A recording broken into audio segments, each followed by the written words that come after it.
Hey everybody. There's been a lot of Spider-Man suits over the years, in movies specifically, and I thought today I would go over every single one shown in movie. At least I think every single one. I think I might miss one or two, but I don't know. So anyway, the first suit that I'll be talking about is the one from 1977, and it gives the most classic Spider-Man vibe, and it's really basic since it's the 1970s, and it's spandex. A suit that's actually spandex, and a suit that doesn't feel like a basketball. Too bad movies after never really stuck with it being spandex. I mean, I know it would look weird, like a dude swinging around in spandex, but I mean, that's literally what the comic is. I never understood how Toby Maguire can make something like this, like what the hell. Anyway, the eyes are really funky. Like, I don't know how you can see out of those, but I do remember there was a Infinity War Spider-Man costume for Halloween one year, and the mask had something like this, and I could still see through out of them when I put that mask on, so I guess it does make sense. I don't know what I'm saying, but they should have just gone with the white lenses, to be honest. Anyway, the second one, the 1978 Japanese Spider-Man. The watch I always found weird.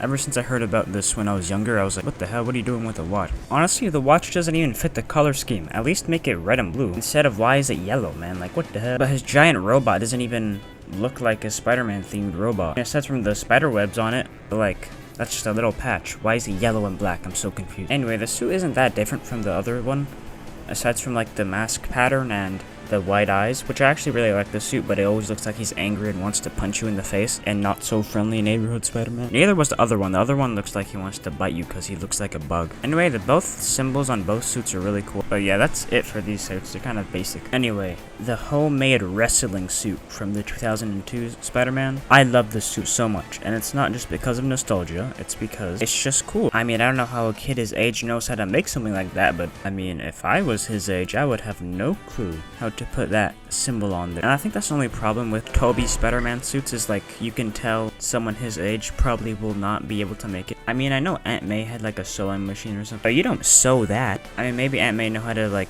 do something with paint or something, and then he just asked her. But you can 100% tell these are made by production of a movie. Actually, I really like the wrestling suit either way, though. Also, the famous line he said in this suit is amazing.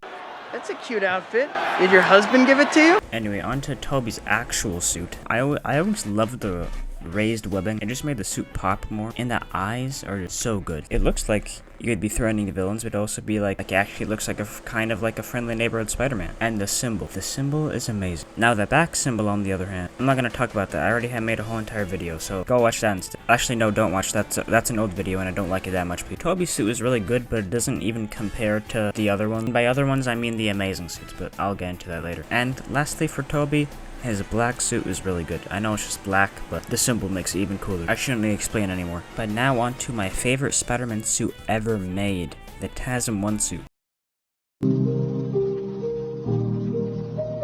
I think it's really good. Aside from like where the waist is, that can be better, but I mean, that's my only little complaint, and I don't really care. The rest is amazing, especially the yellow eyes. I know a lot of people dislike them, but I don't know what to tell you. You just don't know good suits, that's all I'm saying. And my only pet peeve is really like, why is the symbol broken up like this? Kind of unnecessary, but it doesn't matter that much. They fixed it in the next suit anyway. And it kind of works well with this one. It kind of looks unfinished, and I know it's the first one to have that feel of a basketball, but I don't care. It's still amazing. It's more believable than Toby's suit, at least. So, the TASM 2 suit. I think if they did a combination of the TASM 1 and TASM 2 suits combined, it would be even better than it is right now. But I think this should be like prime example of a good Spider-Man suit. Aside from the back symbol, that shouldn't even be there. There should be the other one. But also, I really like the white eyes. Even though I'm a yellow lens lover myself, the white here really works well with the suit because it's brighter than the other one. And it's just perfect. I don't know what to say about this one either. I know I've been kind of like praising these suits, but I mean, wait until I get to the Tom Holland ones, then I'll have a lot to say. Okay, well, speaking of Tom Holland suits, now we're on to his homemade suit. Is actually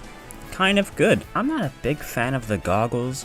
I mean, wouldn't it have made more sense if you just bought glasses from like the store and just put them on there? But I mean, these work too. Web shooters being really big also just makes sense. I never really thought it made sense where the web shooters were like super tiny and they were able to just make these in like 5 seconds. And the hoodie and everything, that all makes sense. And he just drew on the spider symbol with a marker. This is better than Toby's, to be honest, because it actually is more realistic. Okay, on to Tom Holland's actual suit. Honestly, I never liked it. It has too many lines, too over-designed, and the symbol is too small and too ugly. Why is it a beautiful? The moving lenses is pretty cool.